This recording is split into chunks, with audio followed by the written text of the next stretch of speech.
Assalamu alaikum. I welcome you all to my YouTube channel Zoology Today for NEET. Today our topic is lysosomes. Lysosomes are single membrane bound cell organelles. Lysosomes single membrane bound cell organelles होते हैं which are rich in digestive enzymes. So lysosomes क्या हैं? ये single membrane bound cell organelles हैं। आपने देखा अभी तक जितनी हमने सेल बायोलॉजी पढ़ी उसमें आपने देखा कि कुछ सेल ऑर्गेनेल्स ऐसे होते हैं जिनके बाहर से मेम्ब्रेन नहीं होता। उसमें हमने राइबोसोम एक जो है सेल कंपोनेंट पढ़ा था। और इसी तरह आपने कुछ ऐसे कंपोनेंट्स भी देखे जिनके बाहर से दो मेम्ब्रेन्स थे, लाइक माइटोकॉन्ड्रिया हमने अभी तक पढ़ा। और ऐसे भी सेल कंपोनेंट सेल में हैं जिनके बाहर से सिंगल मेम्ब्रेन होता है, like endoplasmic reticulum, like Golgi complex and lysosomes. इनके बाहर से सिंगल मेम्ब्रेन होता है। और लाइसोसोम्स का एक सबसे important characteristic, they are rich in digestive enzymes. So what are lysosomes? Lysosomes are single membrane bound cell organelles which are rich in digestive enzymes. These digestive enzymes perform digestion or what you call as hydrolysis of different biomolecules. ये digestive enzymes क्या करते हैं? ये hydrolysis या digestion कराते हैं किनकी? different biomolecules की inside the cell, सेल के अंदर, या कभी कभार सेल के बाहर भी करा सकते हैं जैसे हम फंक्शंस में पढ़ेंगे। तो अब इन्होंने डाइजेशन कराई किनकी? डिफरेंट बायोमोलिक्यूल्स की inside the cell. Hence, lysosomes are termed as digestive system of cell. Why? Because cell के अंदर जो digestion होती है, it occurs due to these digestive enzymes, and these digestive enzymes are present in lysosomes. इसी वजह से lysosomes को digestive system of cell कहा जाता है। अब lysosomes को सबसे पहले किन्होंने देखा था? In the year 1949. 1949 में एक साइंटिस्ट आए जिनका नाम था क्रिस्टियन डीडियो। वो स्टडी कर रहे थे effect of insulin on liver cells. वो एक्चुअली स्टडी क्या कर रहे थे? Effect of insulin on liver cells. उसके लिए उन्होंने इंसुलिन लिवर की सेल्स को होमोजेनाइज किया, उसके बाद उनकी फ्रेगमेंटेशन की। तो इस दौरान उन्होंने एक सेल का एक कंपोनेंट देखा which was rich in acid phosphatase.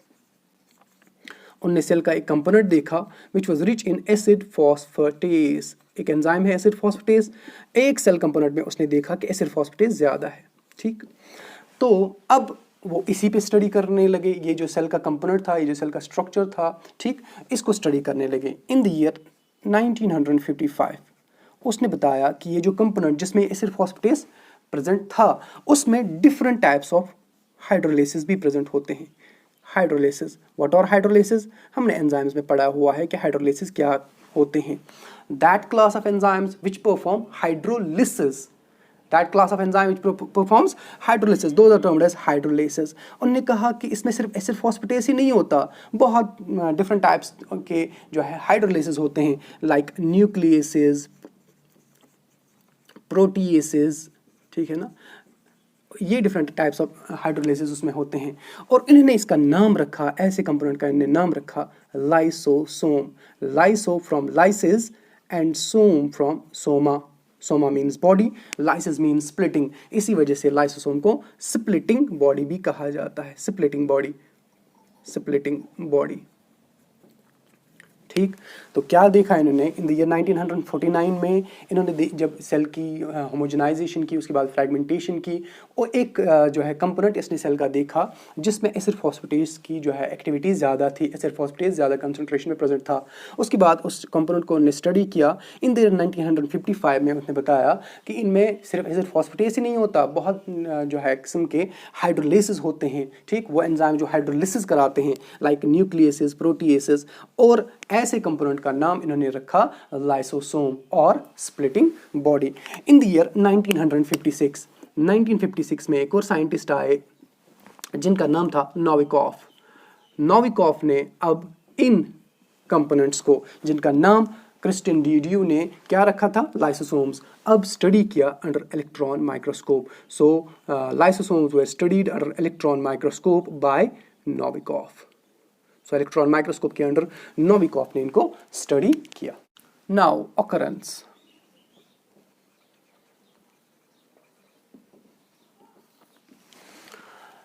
Lysosomes membrane bound cell organelles हैं, तो इस वजह से ये प्रोकैरियोट्स में तो बिल्कुल भी प्रेजेंट नहीं होंगे। वाई? बिकॉज प्रोकैरियोट्स में membrane bound cell organelles absent होते हैं। So lysosomes are absent in prokaryotes. ये प्रोकैरियोट्स में एब्सेंट होते हैं। तो फिर किन में प्रेजेंट होंगे? Obviously in eukaryotes. यूकैरियोट्स में प्रेजेंट होते हैं। लेकिन अब यूकैरियोट्स में किन किन में प्रेजेंट होते हैं और किन किन में एब्सेंट होते हैं? सबसे पहले प्रेजेंट किन किन में होते हैं? They are present in protozoans and all animals. Protozoans और हर किसी एनिमल सेल में ये प्रेजेंट होते हैं। They are present in protozoans and all animal cells except mature mammalian RBC. Animals में एक ही एक्सेप्शन, एनिमल सेल्स में एक ही एक्सेप्शन, वो क्या है? Mature mammalian RBC. और उसमें क्यों नहीं होते वो हमने डिटेल्ड बताया हुआ है। मैच्योर मेमेलियन आरबीसी में ये नहीं होते, ठीक है। सो ये प्रोकैरियोट्स में एब्सेंट होते हैं, यूकैरियोट्स में प्रेजेंट होते हैं। किन में? प्रोटोजोअन्स में और हर किसी एनिमल सेल में except mature mammalian RBCs. They are absent in plant cells. Remember this thing, lysosomes are absent in plant cells. ये प्लांट सेल्स में एब्सेंट होते हैं। अब प्लांट सेल्स में अगर ये एब्सेंट है तो इनकी फंक्शन कौन परफॉर्म करता है?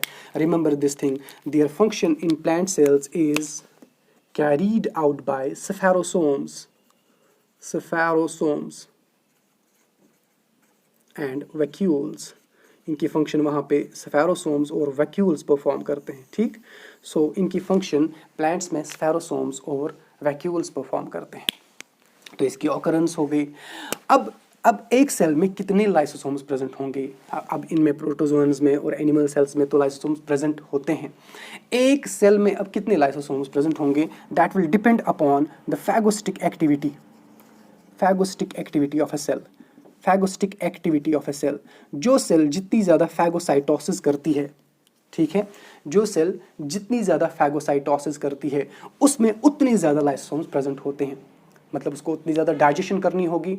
जो सेल जितनी ज़्यादा फैगोसाइटोसिस करेगी उसको उतनी ज़्यादा डाइजेशन करनी होगी, मतलब उसमें उतने ज़्यादा लाइसोसोम्स प्रेजेंट होने चाहिए। सो जिस सेल में ज़्यादा फैगोस्टिक एक्टिविटी होती है, फैगोस्टिक एक्टिविटी अगर ज़्यादा है तो उसमें लाइसोसोम्स भी ज़्यादा होंगे। फॉर एग्जाम्पल हमारी ब्लड में जो है सेल्स हैं, WBCs जिनको आप कहते हैं, they perform some of the WBCs perform phagocytosis. कुछ टाइप्स ऑफ WBCs फैगोसाइटोसिस करती हैं। तो जब उनने फैगोसाइटोसिस किया तो उस दौरान अब इनको जो है, जो इनने जिस माइक्रो ऑर्गेनिज्म को इनने फैगोसाइटोज किया, अब उसकी डाइजेशन करानी है तो उसके लिए इनको क्या चाहिए? लाइसोसोम्स। इसी वजह से जो फैगोसिटिक सेल्स होती हैं उनमें लाइसोसोम्स ज़्यादा प्रेजेंट होते हैं। फॉर एग्जाम्पल कौन कौन सी cell? Macrophage. Macro means large, phage means eaters, big eaters इनको कहा जाता है, लार्ज ईटर्स इनको कहा जाता है, क्योंकि बहुत सारे माइक्रो ऑर्गेनिजम्स की फैगोसाइटोसिस करते हैं। इसी तरह न्यूट्रोफिल्स, ठीक, इनमें जो है लाइसोसोम्स ज़्यादा प्रेजेंट होते हैं। मैक्रोहिस्टियोसाइट्स, ठीक है ना, वो मैक्रोफेज का ही एक टाइप है, ठीक। तो इसी तरह कफर सेल्स, उनमें जो है ये फैगोस्टिक एक्टिविटी ज़्यादा है, इस वजह से इनमें लाइसोसोम्स ज़्यादा प्रेजेंट होते हैं। लेकिन जो सेल फैगोस्टिक एक्टिविटी परफॉर्म ना करती हो, ठीक है ना, कोई और फंक्शन परफॉर्म करती हो, उसमें लाइसोसोम्स होते हैं लेकिन उनका नंबर कम होता है। So this is about occurrence of what you call as lysosomes and their number. Now morphology. जो नए लाइसोसोम्स होते हैं, न्यूली फॉर्म्ड लाइसोसोम्स जो होते हैं, जो गोल्जी एंड वैक्यूल से बने हैं, न्यूली फॉर्म्ड लाइसोसोम्स, उनकी अगर हम शेप देखें वो राउंड होते हैं in outline, they are round in outline. So newly formed lysosomes और राउंड इन आउटलाइन। फिर जब ये फंक्शंस परफॉर्म करते हैं तो इनकी शेप जो है चेंज हो जाती है। तो लेकिन न्यूली फॉर्म्ड लाइसोसोम्स की शेप क्या होती है? राउंड होती है, स्फेरिकल होती है। अब ये जो न्यूली फॉर्म्ड लाइसोसोम्स होते हैं, इनका साइज क्या होता है? इनका size normally size range from 0.2 to 0.8 micrometres. इनका साइज 0.2 to 0.8 माइक्रोमीटर्स होता है, एवरेज 0.5 माइक्रोमीटर्स होता है, ठीक। कभी कभार ये लाइसोसोम्स का साइज बहुत बड़ा हो सकता है। फॉर एग्जाम्पल किडनी सेल्स में लाइसोसोम्स जो होते हैं उनका साइज 5 माइक्रोमीटर्स भी हो सकता है। अब ये जो लाइसोसोम्स होते हैं, they contain 50 different types of enzymes in their lumen. इनका जो ल्यूमेन होता है उसमें 50 डिफरेंट टाइप्स की हम बात कर रहे हैं, नंबर्स की नहीं। 50 डिफरेंट टाइप्स ऑफ एंजाइम्स वहाँ पे प्रेजेंट होते हैं।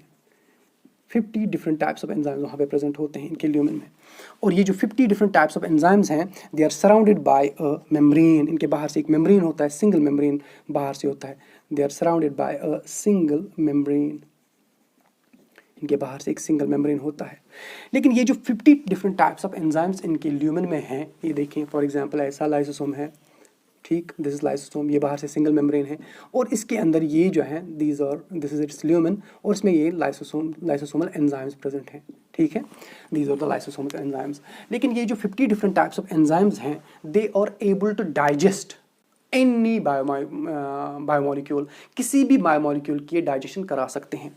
अब मसला ये है, अगर ये डाइजेस्टिव एंजाइम्स किसी भी बायोमोलिक्यूल की डाइजेशन करा सकते हैं तो ये अपने मेम्ब्रेन की ही डाइजेशन क्यों नहीं करते, ठीक है ना। तो ये जो सिंगल मेम्ब्रेन इनके बाहर से होता है, इट इज़ रेजिस्टेंट, ये रेजिस्टेंट होता है टू इट्स ओन एंजाइम्स। क्यों? बिकॉज ऑफ ग्लाइकोसाइलेशन, क्योंकि इसमें जो लिपिड्स होते हैं, यहाँ लिपिड जो होंगे, यहाँ प्रोटीन्स जो होंगे इसके मेम्ब्रेन में, उनमें ग्लाइकोसाइलेशन हुई होती है। हमने गोल्जी कॉम्प्लेक्स जब पढ़ाया था उस वक्त हमने बताया था कि ग्लाइकोसाइलेशन क्या होता है, एडिशन ऑफ कार्बोहाइड्रेट मोइटी। जब हम कार्बोहाइड्रेट मोइटी प्रोटीन पे या लिपिड पे ऐड करते हैं उसको क्या कहते हैं, ग्लाइकोसाइलेशन। यहाँ भी ऐसा ही हुआ है, यहाँ जो मेम्ब्रेन पे प्रोटीन जो होते हैं, लिपिड जो होते हैं, उन पे बहुत ज़्यादा जो है ग्लाइकोसाइलेशन हुई होती है। इस वजह से वो बनते हैं resistant to their own digestive enzymes. इस वजह से इनके जो अपने डाइजेस्टिव एंजाइम्स हैं, इन डाइजेस्टिव एंजाइम्स की एक्शन की वजह से ये मेम्ब्रेन जो है डिसरप्ट नहीं हो जाता, डाइजेस्ट नहीं होता। क्यों?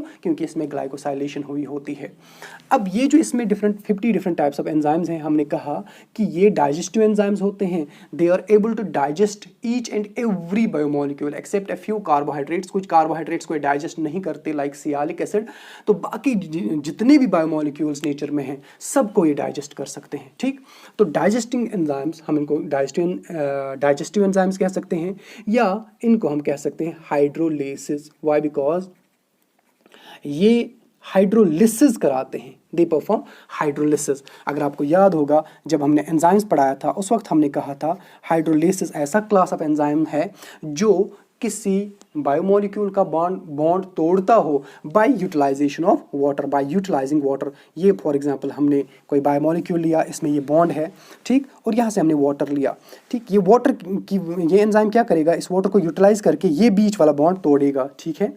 तो ये बीच वाला बॉन्ड टूट गया और यहाँ से ए और बी अलग अलग हो गए, ठीक, ए और बी अलग अलग हो गए। तो ये जो बीच का बॉन्ड है ये तोड़ दिया, लिसिस हो गई, ठीक। By the use of water hydrolysis कहलाएगी। ऐसा एंजाइम जो हाइड्रोलिसिस कराए उसको क्या कहेंगे, हाइड्रोलेसिस। लिसिस नहीं, हाइड्रोलेसिस। ऐसे एंजाइम्स जो हाइड्रोलिसिस कराते हो उनको हाइड्रोलेसिस कहा जाता है।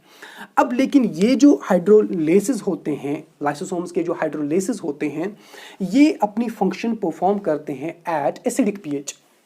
किस पीएच के रेंज पे ये अपनी मैक्सिमम एक्टिविटी दिखाते हैं, 4 to 5, यानी एसिडिक पीएच पे ये जो है अपनी एक्टिविटी परफॉर्म करते हैं। इनकी मैक्सिमम एक्टिविटी किस पीएच पे होती है, 4 to 5। ऐसे हाइड्रोलेसिस जिनकी एक्टिविटी कहाँ पे मैक्सिमम हो, एसिडिक पीएच पे, इनको एसिड हाइड्रोलेसिस कहा जाता है, एसिड हाइड्रोलेसिस। और आपसे पूछा जाता है बताओ लाइसोसोम्स में कौन से एंजाइम्स होते हैं, तो आप क्या कहेंगे, हाइड्रोलेसिस। कौन से वाले hydrolysis, acid hydrolysis. So lysosomes are rich in acid hydrolysis. What are acid hydrolysis?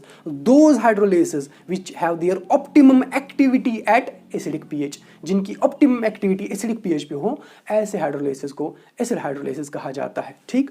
तो अब ये जो लाइसोसोम देखा आपने, ये राउंड इन आउटलाइन है और इसके ल्यूमेन में एंजाइम्स हैं, 50 डिफरेंट टाइप्स ऑफ एंजाइम्स इनमें हैं, ठीक है। उन एंजाइम्स की मेन फंक्शन डाइजेशन होती है, हाइड्रोलिसिस होती है, इस वजह से उनको हाइड्रोलेसिस कहा जाता है।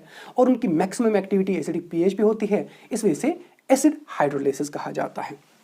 अब इनकी एग्जांपल्स कौन कौन सा एसिड हाइड्रोलिसिस में होता है, हमने कहा कि for every biomolecule, almost every biomolecule, हर एक बायोमोलिक्यूल के लिए एसिड हाइड्रोलिसिस यहाँ होता है। लाइसोसोम्स में हर एक बायोमोलिक्यूल के लिए एसिड हाइड्रोलिसिस होता है, एक्सेप्ट फॉर फ्यू कार्बोहाइड्रेट्स, कुछ कार्बोहाइड्रेट्स के लिए नहीं होता। ये जो एसिड हाइड्रोलिसिस हैं, फॉर एग्जांपल हमने कहा कि फॉर एग्जांपल सबसे पहले एसिड फॉस्फेटेस, ये इसमें होता है, ठीक, एसिड फॉस्फेटेस। इसी तरह न्यूक्लियस, प्रोटीज, कार्बोहाइड्रेट्स, लाइपेस, और इसी तरह लाइसोजाइम। तो बहुत सारे एंजाइम, हमने कहा 50 डिफरेंट टाइप्स ऑफ लाइसोजाइम, ये एंजाइम्स इनमें प्रेजेंट होते हैं और ये एंजाइम्स परफॉर्म करते हैं क्या, हाइड्रोलिसिस इनसाइड दीज स्ट्रक्चर्स। अब मसला ये है कि आपको पता होगा कि सेल का पीएच नॉर्मली क्या होता है, नॉर्मल पीएच सेल का, फॉर एग्जांपल ये मान लीजिए ये सेल है और ये बीच में लाइसोसोम है, लेकिन सेल का पीएच जो होता है, नॉर्मल पीएच सेल का 7.2 होता है, रेंज उसका 7 to 7.4 है, लेकिन हम एवरेज लेते हैं 7.2। सेल का पीएच जो होता है 7.2 है, लेकिन अगर सेल का पीएच 7.2 ही होगा और लाइसोसोम्स का भी पीएच कितना होगा, फॉर एग्जांपल 7.2, तो क्या ये लाइसोसोमल एंजाइम्स एसिड हाइड्रोलाइसिस अपनी फंक्शन परफॉर्म करेंगे? नहीं।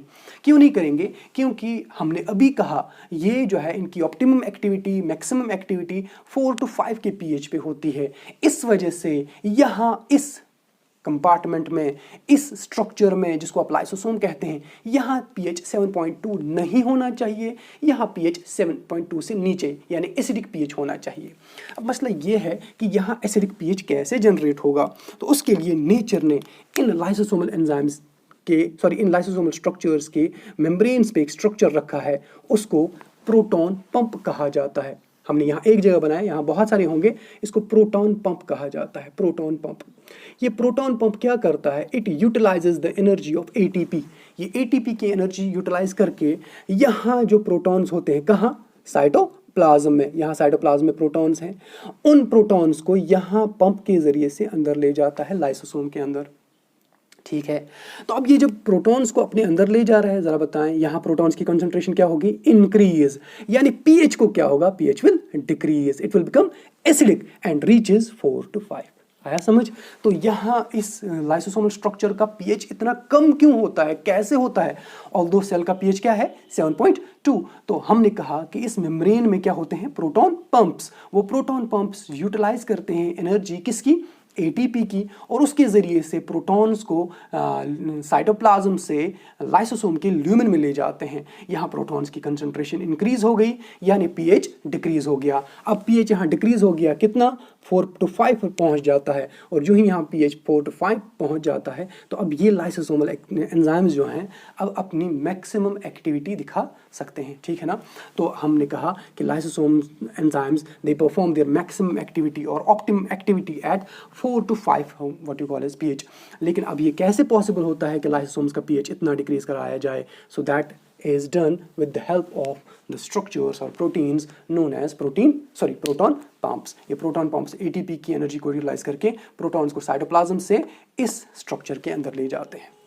अब यहाँ इस स्ट्रक्चर में ये मान लीजिए बाहर से सेल है, और ये स्ट्रक्चर जिसको आप लाइसोसोम कहते हैं, इसमें ऐसे एंजाइम्स हैं जो हर एक बायोमोलिक्यूल को डाइजेस्ट कर सकते हैं।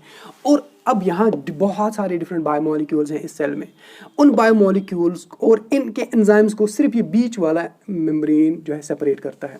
नॉर्मली ये मेम्ब्रेन जो है डिस्टर्ब नहीं होता, तो इस वजह से ये एंजाइम्स अपने बायोमोलिक्यूल जो हैं इन एंजाइम्स से सेपरेटेड रहते हैं, अलग रहते हैं। इनको ये बीच वाला मेम्ब्रेन जो है अलग रखता है इनसे, तो इस वजह से ये अपने इन एंजाइम्स की एक्टिविटी से बच जाते हैं। लेकिन अगर ये मेम्ब्रेन कभी कभार डिसरप्ट हो गया, तो ये एंजाइम्स बाहर आ जाएंगे और सेल के हर एक बायोमोलिक्यूल को डाइजेस्ट करेंगे। ठीक है ना? इसी वजह से इस स्ट्रक्चर को, लाइसोसोम को, सुसाइडल बैग कहा जाता है। क्यों? क्योंकि अगर ये डिसरप्ट हो गया तो ये सेल के हर एक बायोमोलिक्यूल की क्या कराएगा? लिसिस कराएगा। इस वजह से इसको सुसाइडल बैग या सुसाइडल सैक कहा जाता है। ठीक है? So it's termed as suicidal bag और सुसाइडल सैक। व्हाई? बिकॉज क्योंकि इसमें जो है एंजाइम्स ऐसे होते हैं जो सेल के हर एक बायोमोलिक्यूल को डिजनरेट कर सकते हैं। अगर मेम्ब्रेन डिसरप्ट हो गया तो ये जो है हर एक बायोमोलिक्यूल को डाइजेस्ट करेगा। इसी वजह से सुसाइडल बैग कहा जाता है। अब ये जो लाइसोसोम होता है, लाइसोसोमल मेम्ब्रेन जो होता है, ये नॉर्मली डिसरप्ट नहीं होता है। क्यों? क्योंकि कुछ बायोमोलिक्यूल्स इसको स्टेबलाइज करते हैं। Those biomolecules which increase its longevity, और जो इसका जो है स्टेबिलिटी जो इसकी इंक्रीज कराते हैं, उनको मेम्ब्रेन स्टेबलाइजर्स कहा जाता है। तो मेम्ब्रेन स्टेबलाइजर्स ऐसे बायोमोलिक्यूल्स जो इसको स्टेबलाइज करें। फॉर एग्जांपल कोलेस्ट्रॉल इसकी मेम्ब्रेन स्टेबिलिटी इंक्रीज कराता है। ठीक है? इसी तरह cortisone, heparin, cortisol, cortisone, heparin, ये जो हैं दे आर मेम्ब्रेन स्टेबलाइजर्स। ये इस मेम्ब्रेन को, लाइसोसोमल मेम्ब्रेन को स्टेबलाइज करते हैं।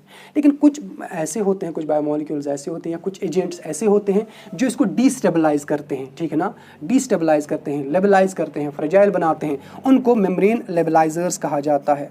सो व्हाट आर मेम्ब्रेन स्टेबलाइजर्स, जो इसको स्टेबलाइज कराएं लाइसोसोमल मेम्ब्रेन को। व्हाट आर मेम्ब्रेन लेबलाइजर्स, जो इसको डिस्टेबलाइज करें।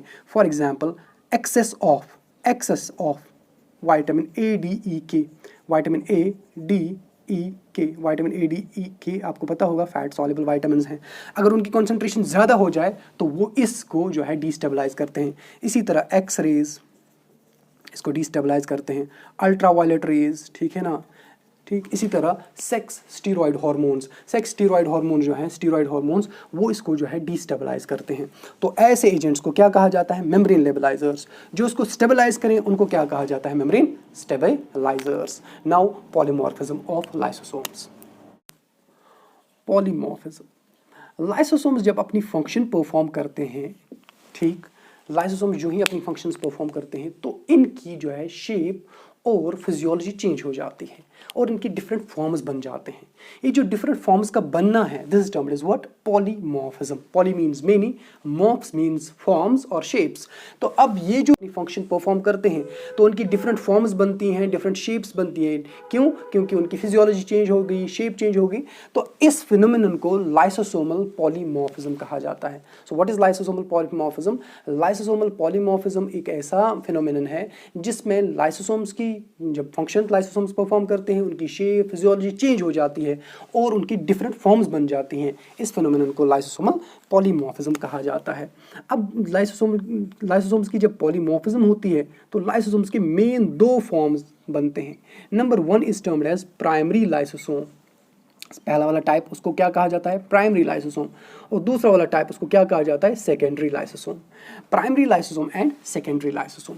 न्यूली फॉर्म्ड जो लाइसोसोम होता है, जो गोल्जियन वैक्यूल से बना, ठीक, गोल्जियन वैक्यूल से बना और अभी कोई फंक्शन उसने परफॉर्म नहीं की, न्यूली फॉर्म्ड लाइसोसोम, ठीक। इसमें क्या होता है, ये गोल्जियन वैक्यूल से बना, इसमें प्रोटॉन पंप्स इंसर्ट किए जाते हैं और इसके अंदर जो एंजाइम्स होते हैं वो एंडोप्लाज्मिक रेटिकुलम से आते हैं। ये जो न्यूली फॉर्म्ड लाइसोसोम बना इसको प्राइमरी लाइसोसोम कहा जाता है। इसने अभी कोई भी फंक्शन परफॉर्म नहीं की, इस वजह से इसको वर्जिन लाइसोसोम भी कहा जाता है। It's also termed as virgin lysosome. So what is primary lysosome? It is newly formed और वर्जिन लाइसोसोम। और इसकी जो शेप होती है, it is round in outline, ये राउंड होती है, स्फेरिकल होती है, ठीक है। अब ये जो लाइसोसोम जिसने अभी कोई फंक्शन परफॉर्म नहीं की, अभी ये बना गोल्जियन वैक्यूल से, इसके मेम्ब्रेन में प्रोटॉन पंप्स इंसर्ट किए गए और इसके अंदर जो एंजाइम्स हैं वो एंडोप्लाज्मिक रेटिकुलम से आए, तो ये जो लाइसोसोम है इसको प्राइमरी लाइसोसोम कहा जाता है। जो ही ये अपनी फंक्शन परफॉर्म करना स्टार्ट करता है, जो ही इसने अपनी फंक्शन परफॉर्म की, अब इसको सेकेंडरी लाइसोसोम कहा जाता है या फंक्शनल लाइसोसोम कहा जाता है। So what are secondary lysosome? Secondary lysosomes किससे बनते हैं? प्राइमरी लाइसोसोम से ही बनते हैं, प्लस कुछ और स्ट्रक्चर इसके साथ जुड़ जाता है, वो हम देखेंगे आगे क्या जुड़ जाता है। तो अब ये जो प्राइमरी लाइसोसोम जो ही उन्होंने अपनी फंक्शन परफॉर्म करना स्टार्ट करी, अब इसको क्या कहा जाता है, सेकेंडरी लाइसोसोम और फंक्शनल लाइसोसोम। फंक्शनल लाइसोसोम्स के मेन 3 टाइप्स होते हैं। 3 types of secondary lysosomes. There are 3 types of secondary lysosomes or functional lysosome. Number 1, heterolysosome. Number 1, heterolysosome. Number 2, autolysosome. Heterolysosome, autolysosome, and last is residual body. Last is residual body. So secondary lysosomes के कितने types? 3. Number 1, heterolysosome. Number 2, autolysosome. Number 3, residual body.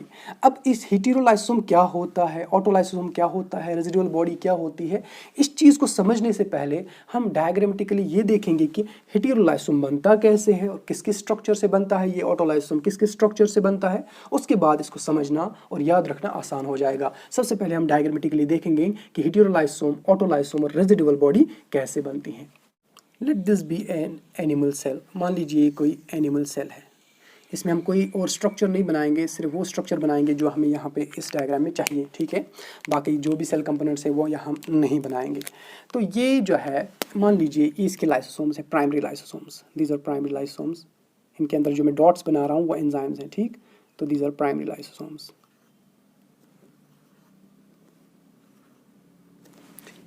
अब ये जो है ये cell perform करती है phagocytosis, ठीक है, फैगोसाइटोसिस परफॉर्म करती है। फॉर एग्जांपल मान लीजिए ये कोई WBC है, ये कोई मैक्रोफेज है, ये मान लीजिए ये बाहर से बैक्टीरिया है, तो जो ही बैक्टीरिया बाहर से देखती है ये इसको एनगल्फ करती है, ठीक है। वह एनगल्फिंग कैसे होती है, ये मेम्ब्रेन है इसका, ठीक, क्या किया जाता है, this membrane is thrown out, ऐसे इसके अराउंड थ्रो आउट किया जाता है और ये मेम्ब्रेन इसको सराउंड करता है पूरी एंड से, ठीक। उसके बाद ये मेम्ब्रेन यहाँ फ्यूज हो जाता है और ये बैक्टीरिया सेल के अंदर आ जाता है। दिस प्रोसेस, इसके जरिए से इस बैक्टीरिया को एनगल्फ किया गया, this term is phagocytosis, okay, endocytosis. तो अब इसकी एंडोसाइटोसिस जब हो गई तो ये जो स्ट्रक्चर बन गया, ये जो स्ट्रक्चर बन गया जिसमें बैक्टीरिया आ गया, ये आप देख सकते हैं बाहर से ब्लैक मेम्ब्रेन और उसके अंदर ये ग्रीन बैक्टीरिया, ये जो ब्लैक मेम्ब्रेन और ग्रीन बैक्टीरिया है, इस स्ट्रक्चर को आप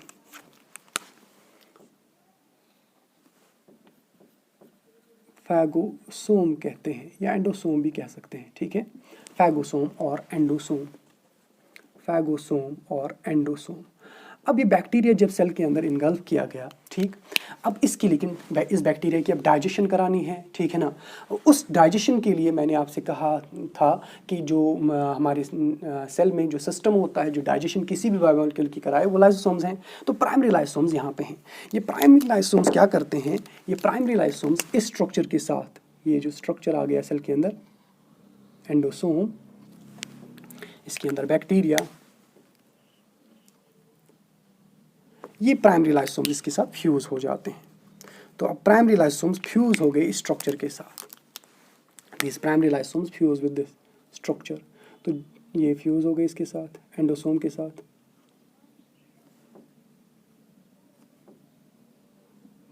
ठीक। तो जो ही ये इसके साथ फ्यूज हो गए, अब ये अपने एंजाइम्स रिलीज करते हैं into the lumen of phagosome, अपने एंजाइम्स रिलीज करते हैं into the lumen of phagosome और ये स्ट्रक्चर कुछ ऐसा बन जाता है। इसके अंदर ये मेम्ब्रेन बाहर से, इसके अंदर बैक्टीरिया और उसके बाहर से अब एंजाइम्स आ गए, किसके एंजाइम्स, लाइसोसोमल एंजाइम्स।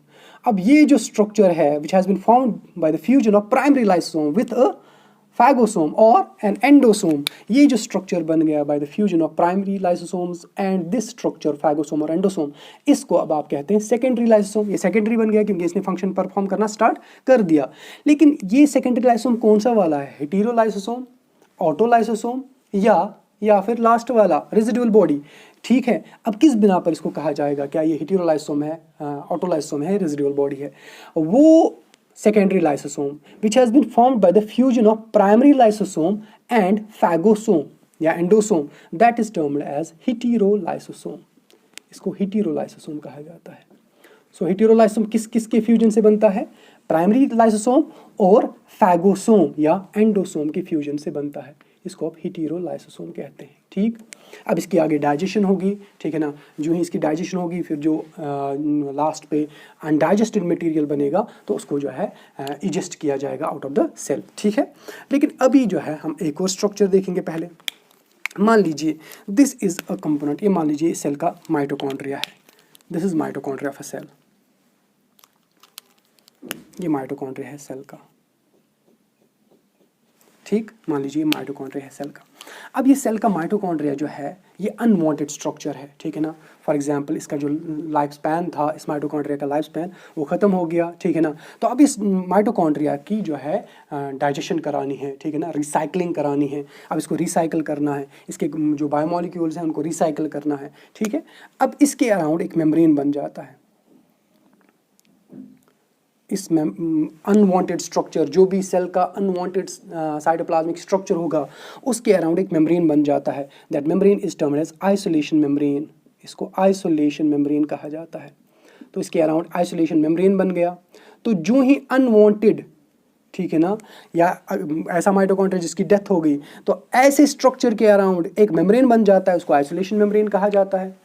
और ये structure isolation membrane plus this unwanted cell organelle, this is termed as isolation body. इस पूरे स्ट्रक्चर को क्या कहा जाता है, isolation body, isolation body. So what is isolation body?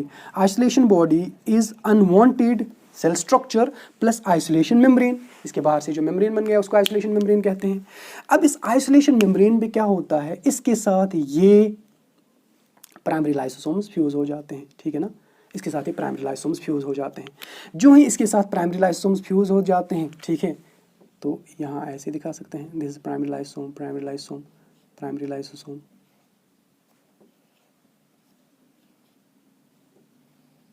ठीक, तो जो ही इसके साथ प्राइमरी लाइसोसोम्स फ्यूज हो गए तो ये स्ट्रक्चर कुछ ऐसा बनेगा. ये बाहर से आइसोलेशन मेम्ब्रेन, ये इसके अंदर माइटोकॉन्ड्रिया रेड, और एंजाइम्स भी हम यहाँ पे रेडी रखेंगे. ठीक है ना, तो ये बाहर से एंजाइम्स हैं इसके. ठीक ठीक, ये जो स्ट्रक्चर बना अगेन सेकेंडरी लाइसोसोम है, लेकिन ये किस किस स्ट्रक्चर के फ्यूजन से बना? Number 1 isolation body, number 2 primary lysosome. This structure is termed as, इस स्ट्रक्चर का नाम है autolysosome. This is termed as autolysosome. ये स्ट्रक्चर को ऑटोलाइसोसोम कहा जाता है. अब इसमें भी डाइजेशन होगी, इसमें भी डाइजेशन होगी, दोनों जगह डाइजेशन हो रही है. ठीक है ना, चाहे प्राइमरी ये वाला हेटेरोलाइसोम हो चाहे ऑटोलाइसोम हो, इसमें डाइजेशन हो रही है. तो अब इसमें डाइजेशन जब होगी तो यहाँ पे ये मान लीजिए डाइजेस्टेड जो है बायोमोलिक्यूल्स हैं, तो उनको फिर रीअब्जॉर्ब किया जाएगा. ठीक है, इसकी रीअब्जॉर्प्शन होगी. ठीक, उसके बाद लास्ट पे अनडाइजेस्टेड कुछ बायोमोलिक्यूल्स रहेंगे. लास्ट पे कुछ अनडाइजेस्टेड बायोमोलिक्यूल्स रहेंगे. वो structure which contains that very lysosome which contains undigested biomolecules, this is termed as residual body. इसको रेजिडुअल बॉडी कहा जाता है. ठीक है, so what is residual body? Residual body वो सेकेंडरी लाइसोसोम है जिसमें undigested food material after digestion has been perform, जब डाइजेशन हुई, चाहे हेटेरोलाइसोम की डाइजेशन हुई, चाहे हेटेरोलाइसोम के अंदर डाइजेशन हुई, या चाहे ऑटोलाइसोम के अंदर डाइजेशन हुई, तो उसके बाद जब डाइजेशन हुई, एब्जॉर्प्शन हुई, और कुछ जो है फूड मटेरियल जो है अनडाइजेस्टेड रहा, ऐसा स्ट्रक्चर जिसमें अनडाइजेस्टेड फूड मटेरियल हो, उसको रेजिडुअल बॉडी कहा जाता है. अब यहाँ पे एक इम्पॉर्टेंट चीज़ आप याद रखिएगा, ऑटोलाइसोसोम के अंदर जो चीज़ डाइजेस्ट की जाती है वो सेल का फॉरेन मटेरियल नहीं होता, सेल का अपना कंपोनेंट होता है. यहाँ आप देख सकते हैं कि यहाँ जो डाइजेस्ट हुआ माइटोकॉन्ड्रिया था या कोई और सेल कंपोनेंट था. ठीक है ना, लेकिन सेल का अपना कंपोनेंट, इसी वजह से ऑटो मीन्स सेल्फ. वो लाइसोसोम, वो सेकेंडरी लाइसोसोम जिसमें जो मटेरियल डाइजेस्ट किया जाता हो वो सेल का अपना कंपोनेंट हो, ऑटोलाइसोसोम कहलाता है. वो लाइसोसोम, सेकेंडरी लाइसोसोम जिसमें डाइजेशन जो हो रही है वो फॉरेन बॉडी की हो रही हो, उसको हेटेरोलाइसोसोम कहा जाता है. तो हेटेरोलाइसोसोम में क्या किसकी डाइजेशन होती है? फॉरेन फूड मटेरियल की. और ऑटोलाइसोसोम में किसकी डाइजेशन होती है? सेल्फ कंपोनेंट्स की. ठीक है ना, अनवांटेड जो कंपोनेंट सेल के हैं, अनवांटेड सेल स्ट्रक्चर जो हैं, उनकी डाइजेशन जिस सेकेंडरी लाइसोसोम में हो उसको ऑटोलाइसोसोम कहा जाता है. अब जब डाइजेशन कंप्लीट हुई तब कुछ अनडाइजेस्टेड फूड मटेरियल फिर भी रहता है, तो उसको रेजिडुअल बॉडी कहा जाता है.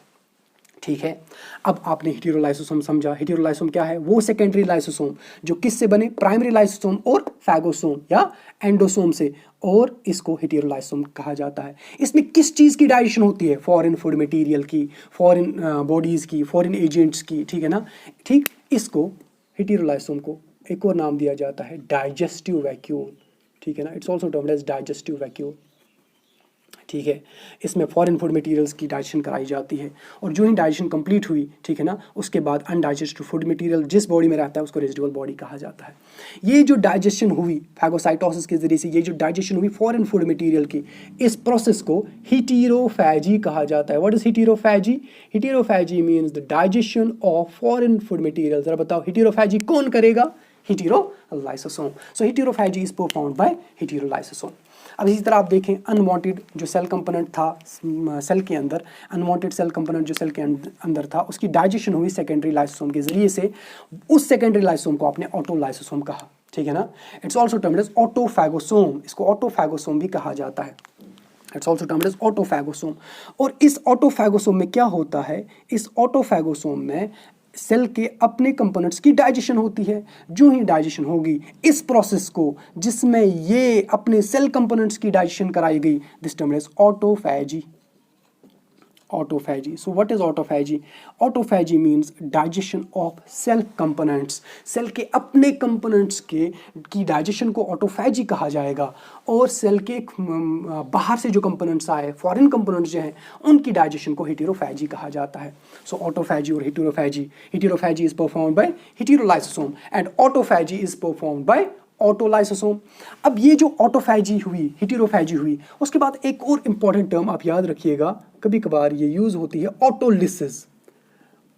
हेटेरोफैजी समझ लिया आपने, ऑटोफैजी समझ लिया, लेकिन कभी कभार एक टर्म यूज की जाती है autolysis. Autolysis is different from autophagy. Autophagy में क्या होता है, सेल के किसी कंपोनेंट की डाइजेशन कराई जाती है, अनवांटेड कंपोनेंट की. लेकिन कभी कभार अगर ऐसा हुआ कि ये जो प्राइमरी लाइसोसोम है, इनका मेम्ब्रेन डिसरप्ट हो गया, प्राइमरी लाइसोसोम्स का क्या हुआ, मेम्ब्रेन डिसरप्ट हो गया, तो सेल के जितने भी कंपोनेंट्स होंगे उन सब की डाइजेशन होगी. ठीक, इस फिनोमेनन को, जिसमें प्राइमरी लाइसोसोम्स का मेम्ब्रेन डिसरप्ट हुआ और सेल के सारे कंपोनेंट्स की डाइजेशन हुई, this termed as autolysis. So autolysis will cause death of a cell. Autophagy में सेल की डेथ नहीं होगी, अनवांटेड स्ट्रक्चर्स की डाइजेशन कराई जाती है, लेकिन ऑटोलिसिस में सेल की डेथ होगी. व्हाई? बिकॉज लाइसोसोमल जो मेम्ब्रेन है वो डिसरप्ट हो गया, लाइसोसोमल एंजाइम्स साइटोप्लाज्म में आ गए, ये हर एक कंपोनेंट की डाइजेशन कराएंगे, इस वजह से सेल की डेथ होगी. ठीक है ना. उसके बाद अब इस रेजिडुअल बॉडी का क्या होता है.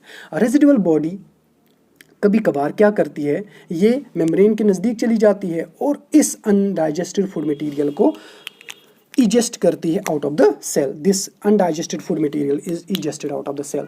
This process is termed as, अगर रेजिडुअल बॉडी ने ऐसा किया कि अनडाइजेस्टेड फूड मटेरियल को सेल के बाहर निकाला, इस प्रोसेस को आप कहते हैं ईफैजी.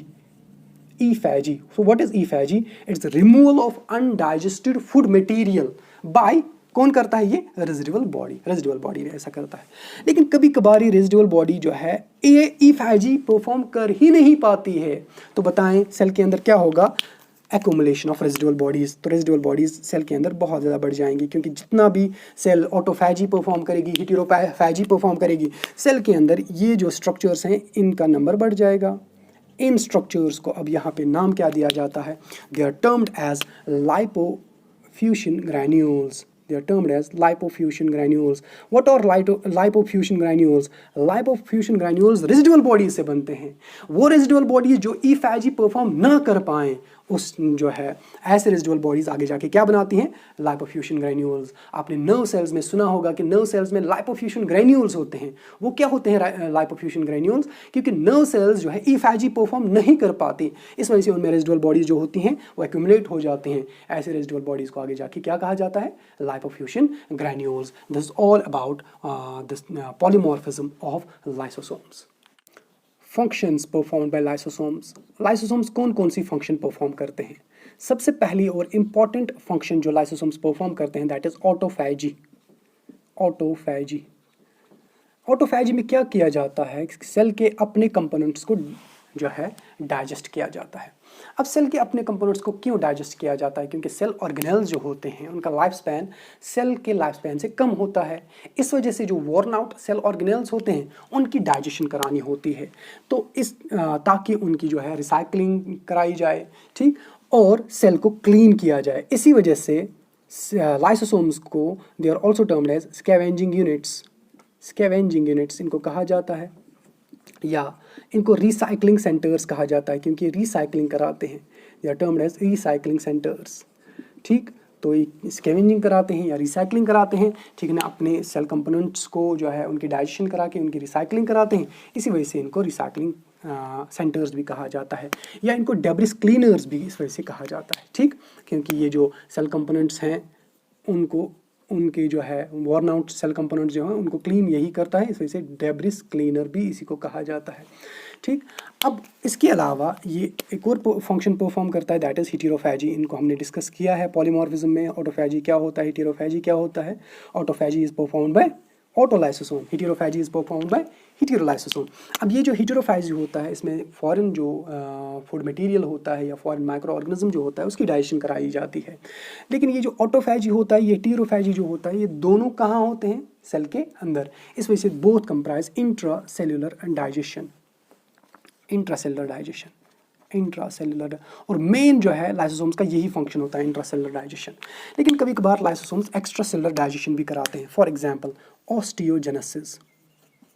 ऑस्टियोजेनेसिस, जब कार्टिलेज रिप्लेस हो जाती है बाय बोन, जब कार्टिलेज को रिप्लेस किया जाता है बाय बोन, तो कार्टिलेज जो होती है, जहाँ जो ऑलरेडी वहाँ पे कार्टिलेज एग्जिस्ट कर रही है, उस कार्टिलेज की डाइजेशन कराई जाती है। कौन डाइजेशन उसकी कराता है? लाइसोसोम्स। तो लाइसोसोम्स वहाँ पे क्या करते हैं? लाइसोसोम्स एंजाइम्स रिलीज करते हैं, एंजाइम्स सेल से बाहर रिलीज किए जाते हैं।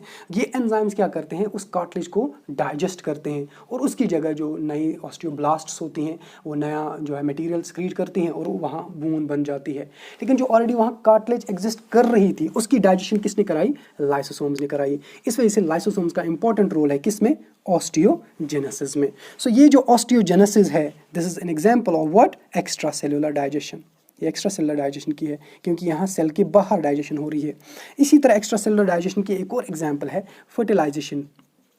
फर्टिलाइजेशन के वक्त क्या होता है? जो स्पर्म का टिप होता है, जिसको एक्रोसोम कहा जाता है, गॉल्गी कॉम्प्लेक्स में हमने आपको पढ़ाया, उसमें जो एंजाइम्स होते हैं, लाइसोसोमल एंजाइम्स होते हैं, जब वो एक्रोसोम जो है बर्स्ट हो जाता है, वो डाइजेशन कराता है आउटसाइड द सेल। जो एग के मेम्ब्रेन्स को डाइजेस्ट करता है, that is outside the cell. So this also example of what? Extracellular digestion. So fertilization के वक्त जो लाइसोसोमल एंजाइम्स डाइजेशन कराते हैं, ये भी एग्जाम्पल है किसकी? एक्स्ट्रा सेलुलर डाइजेशन की। सो ऑटोफैजी परफॉर्म करते हैं, हेटेरोफैजी परफॉर्म करते हैं। इसी तरह ऑस्टियोजेनेसिस में इनका रोल है, फर्टिलाइजेशन के वक्त इनका रोल है। अगर लाइसोसोम्स नहीं होंगे, लाइसोसोमल एंजाइम्स नहीं होंगे, तो sperm will not be able to fertilize the ovum. Why? Because ये ओवम की कवरिंग्स को डाइजेस्ट नहीं कर पाएगा। ठीक है ना? इसी तरह मेटामॉर्फोसिस जब होती है, जब मेटामॉर्फोसिस होती है, उस वक्त जो लार्वल स्ट्रक्चर्स होते हैं, एम्ब्रियोनिक स्ट्रक्चर्स होते हैं मेटामॉर्फोसिस के वक्त, उनको रिप्लेस करना ये भी लाइसोसोम का काम है। सो मेटामॉर्फोसिस में भी लाइसोसोम्स का रोल है। मेटामॉर्फोसिस क्या है? वो प्रोसेस जिसके ज़रिए से लावा जो है, लावल स्टेज या लावा चेंज हो जाए इनटू एडल्ट। अब लावल कैरेक्टर्स जो हैं, ठीक है ना, फॉर एग्जाम्पल टैडपोल की बात करें, टैडपोल में टेल है, तो फ्रॉग में टेल नहीं होता। ये जो लावा टैडपोल जो है, जब चेंज हो जाए किस में? एडल्ट फ्रॉग में, इसको मेटामॉर्फोसिस कहा जाता है। अब ये टेल कैसे कट जाती है? यहाँ पे रोल है किसका? लाइसोसोम्स का। So lysosomes play important role in metamorphosis. इसी तरह जो स्ट्रक्चर्स, वॉर्न आउट स्ट्रक्चर्स हैं, उनकी जो है डाइजेशन, वहाँ सेल्स की डाइजेशन कौन कराता है? लाइसोसोम। वॉर्न आउट स्ट्रक्चर्स को रिमूव कौन करता है? लाइसोसोम्स। फॉर एग्जाम्पल, ठीक है, प्रेगनेंसी के वक्त जो at the time of pregnancy the size of uterus और the weight of uterus is 2 kg। ठीक है ना? Just before delivery the weight of uterus is 2 kg।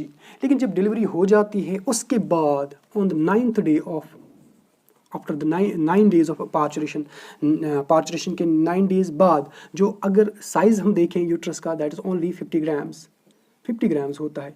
ये साइज इससे यहाँ तक कैसे रिड्यूस हुआ? एक्चुअली जो सेल्स इसकी थी उनको डाइजेस्ट किया किसने? लाइसोसोम्स ने। तो लाइसोसोम्स का बहुत इंपॉर्टेंट रोल है किसमें? एक तो सबसे पहले हमने देखा ऑटोफैजी कराते हैं, हेटेरोफैजी कराते हैं, ऑस्टियोजेनेसिस, फर्टिलाइजेशन में इनका रोल है, मेटामॉर्फोसिस में, और वॉर्न आउट स्ट्रक्चर्स को रिमूव करना, ये भी लाइसोसोम की इंपॉर्टेंट फंक्शंस हैं। इसी तरह lysosome play an important role in defence और इम्यूनिटी। लाइसोसोम्स का इंपॉर्टेंट रोल है डिफेंस और इम्यूनिटी में। कैसे? हमने बताया कि WBCs जो होती हैं, most of the WBCs contain what? They contain lysosomes, and these lysosomes help in what you call as phagocytosis. Macrophages phagocytosis कर पाती हैं। क्यों कर पाती हैं? Because of the presence of lysosomes. इस वजह से हम कहते हैं लाइसोसोम्स का इंपॉर्टेंट रोल है किसमें? डिफेंस या इम्यूनिटी में।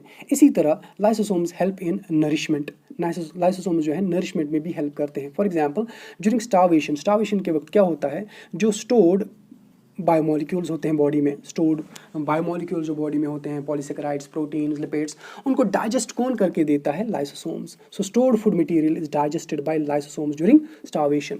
इसी तरह जो एग होता है, एग के अंदर भी फूड स्टोर होता है, ठीक है ना। एग के अंदर भी फूड स्टोर होता है, ये स्टोर्ड फूड कौन डाइजेस्ट करता है? Again lysosome. सो वी से lysosome help in nourishment. Lysosomes nourishment में हेल्प करते हैं, कैसे? ये स्टोर्ड फूड मटेरियल की डाइजेशन कराते हैं। इसी तरह जो है ये डिफेंस में हो गया, डिफेंस और इम्यूनिटी में इनका इंपॉर्टेंट रोल है, नरिशमेंट में इनका रोल इंपॉर्टेंट रोल है। कभी कभार लाइसोसोम्स के अंदर जो एंजाइम्स, हमने कहा 50 different types of enzymes are present in lysosomes, sometimes one or the other enzyme, other digestive enzyme is absent in lysosomes. Lysosome में कोई इंपॉर्टेंट डाइजेस्टिव एंजाइम एब्सेंट होता है। अब उसकी वजह से क्या होगा कि ये लाइसोसोम उस वाले बायोमोलिक्यूल को डाइजेस्ट नहीं कर पाएगा और इसकी वजह से एक डिजीज होती है। Those group of disease are termed as lysosomal storage diseases. Lysosomal storage diseases. What are lysosomal storage diseases? Lysosomal storage diseases congenital होती हैं, जेनेटिक होती हैं, ठीक है ना, जेनेटिक होती हैं। इनमें क्या होता है, लाइसोसोम में कोई इंपॉर्टेंट एंजाइम, कोई इंपॉर्टेंट डाइजेस्टिव एंजाइम एब्सेंट होता है, जिसकी वजह से ये लाइसोसोम वो वाले बायोमोलिक्यूल को डाइजेस्ट नहीं कर पाएंगे और उस वजह से डिजीज होती है। Those disease are termed as lysosomal storage disease. Almost 20 different types of lysosomal storage disease are there. और 20 types of जो है lysosomal storage disease होती हैं। उनमें सबसे important जो है Pompe's disease,